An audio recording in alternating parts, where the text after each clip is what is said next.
Hello everyone, welcome back to this video. In this video, we will be learning about NRP, the latest edition, that is the 9th edition, right? Recently, they have published it last month only. There are certain changes which are updated, but we will be talking about only the algorithm in this video, and the changes we will be seeing in the next or subsequent videos, right? So starting off with the initial part, that is antenatal counseling, team briefing, and then equipment check. These three things are most important, right?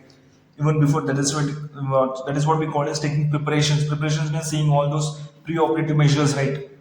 And after the birth of the baby, either by normal or the LSCS, and we initiate the cord management plan. What does it mean, cord management? We'll be learning in this video also. But they have added this step, right? It was not present earlier. That's the changes what they have done. And after that, we need to look for the three important questions, that is whether the baby is term, preterm, or late preterm. Good tone, how the tone is of the baby, right?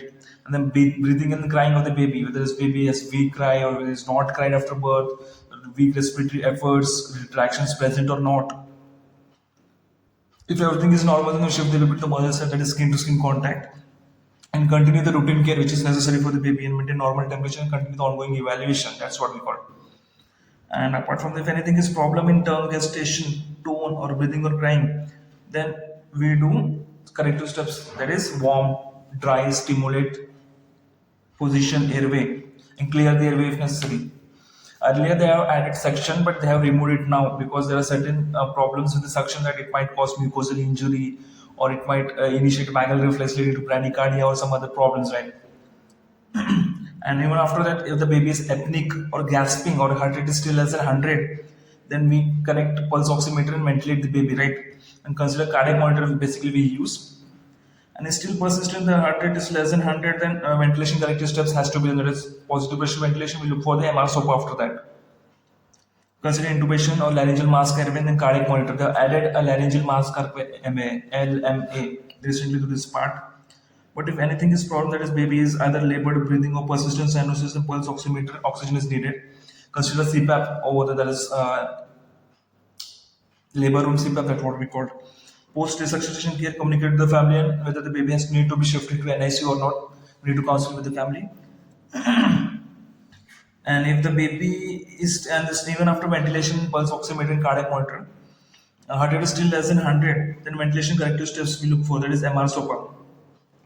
Mask readjustment, reposition airway, open airway, all those steps which are necessary for MR SOPA we will be talking about in detail in next videos, right? And if the still persistent heart rate is less than 100, then intubate. This is the last option that we have, an intubator LMM. Chest compression, coordinate of 3:1 with ventilation, 100% oxygen. Umbilical vein catheters and intraosseous catheters, which is very important. And if still all these resuscitative measures, if the heart rate is still less than 60, then other steps, other causes need to rule out, such as consider hypovolemia or pneumothorax. Right? If the heart rate is still, we can give epinephrine every 3 to 5 minutes. But even after that, it's not improving, the baby is not improving, then of course we need to consider the other steps, right? Hypovolemia, pneumothorax. So these other steps and other changes is the oxygen saturation table. Earlier it was used to start from the 1 minute, but recently they have started from this 2 minutes. Why they have done that, we will be learning, because they have said the first minute is golden minute, right? Baby needs time to adjust to the circulation, neonatal circulations in fetal to in neonatal. Transition phase is very important in the first minute. So they have removed it 1 minute initial. There's golden steps. So these are all the changes which are very important, right? First minute is actually the golden minute. That's very important. Yes, we will be learning other parts in the next video. Bye.